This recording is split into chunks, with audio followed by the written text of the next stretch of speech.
Today I'm going to be talking about Team rokuyukai. Team rokuyukai is the first team that Team Urameshi fights in the Dark Tournament. They have a drunken fighter, a demon child who uses yo-yos as weapons, a demon who makes people basically kill themselves, and a fire demon, and lastly, a hippie. They don't have much of a theme in the show, so the card game, they don't really have a theme either, so their team bonus is whatever they gave them. The team bonus is that they gain plus 2,000 defense points for every member of Team rokuyukai. So if you have a team member of Urameshi in your 5th match slot instead of the hippie, you will not gain the 2,000 defense bonus because they're not a member of Team rokuyukai. This makes Team rokuyukai a wall or a defensive team or a slow-paced team. Is it any good? Well, yeah, this team is like in one of the top 4 teams for set 1 of good teams.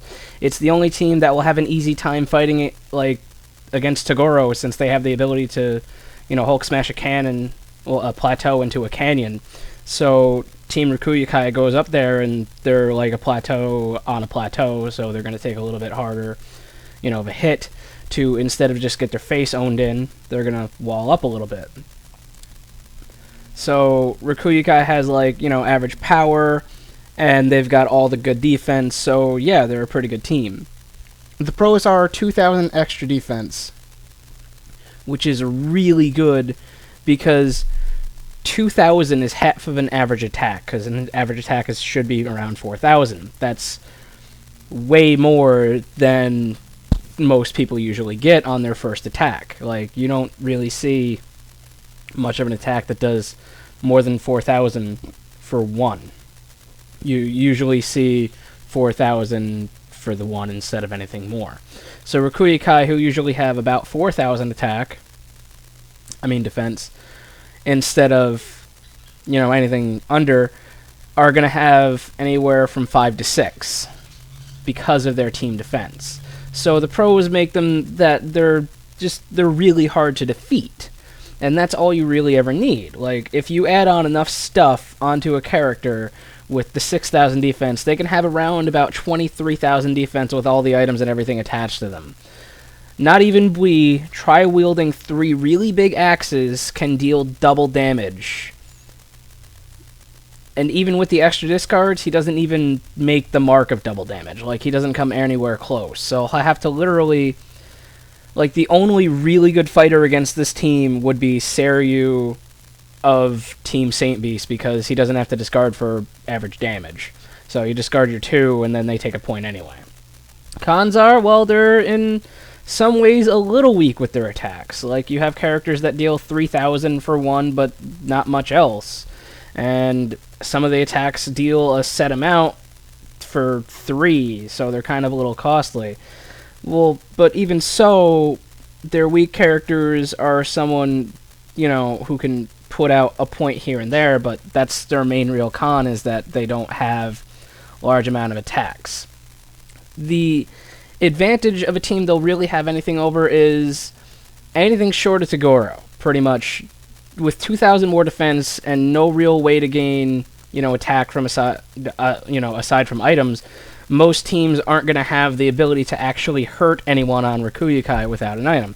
So cards like Busted are going to be fantastic inside of the rokuyukai deck, because whenever they gain power through something like Power Serum, or Urameshi team using Yusuke with a Spirit Ring, just discard those cards and they have way less attack. Unless you're fighting Toguro, which they're going to discard the other cards. The team that they'll have a hard time fighting is pretty much just Toguro. Just hands down, since Toguro can deal large amounts of damage without any one character having to have an item or anything onto them, they're the only ones who are going to be hurting them, but that's not really that bad because they have to discard more cards to do it. So even on their on their hard time fighting any one character team, Togoro's pretty much about it. So there are 3 decks that rokuyukai can run. There's Defense, Mill, and Roto's the man. Defense is based around just pumping up your defense and holding out as long as possible while trying to either stall to get a win condition or to make your opponent quit. And as much as your opponent quitting makes you win, it's not really the most fun, but it gets the job done. Mill is making your opponent discard all their cards by a few card effects, and Roto's the man is literally using just Roto to win any number of matches needed to win the game. And more about that in a few moments. Each of the decks is going to want healing since it is hard to deal damage, with all the defense that you're going to have. You're going to want cards like Schoolgirl's Outfits and Armor of Clay are going to be great because they add 2,000 to your defense to lower your opponent's attack by 2,000. When it comes to each deck, they have their own main theme, so the deck actually changes from one thing to another. One would use Party Time, while the others wouldn't even touch it. The consistent cards are pretty much defense and healing. So the decks work depending on what deck you're using. Like, depending on, if you're using defense, you're going to want your most defensive characters up first. Characters like Chu and Zero are great in slots 1 and 2 for your defense decks. And in your mill, you can do whatever you want, while Roto would go into match 3 for Roto's the man, because that's the best match slot.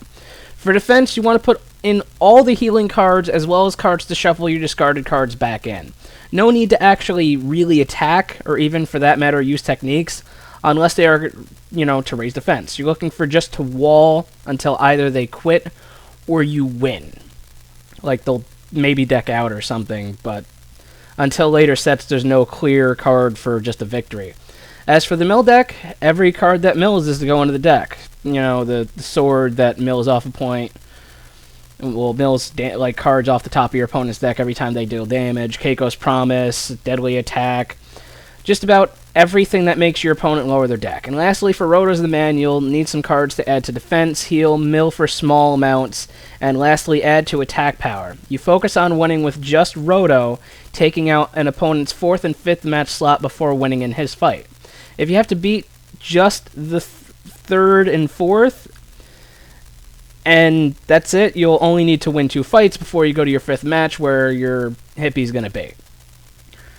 The way that it makes it good is because Roto either makes them deck out by them not attacking Roto, or when they attack Roto, you heal Roto himself and then deal a sideline character of theirs any amount of damage that you can do. If they don't, you attack using a card that makes them mill, so they'll mill out. So they either have to attack you to try and kill Roto, which you're going to defend as much damage off of him as possible, and heal him any way that you can, or you're just going to kill their, any of their characters. When played right, and with the right theme, Rokuyukai is like one of the most powerful teams that is just plain hard to beat in the first set ever. Making themselves this impenetrable wall makes you able to take all the damage and control the flow of the game, and put you in a spot to where you have like the best situation ever, and it's really something that if you want to make your opponent have to work for a win, this is the team you're going to want to use.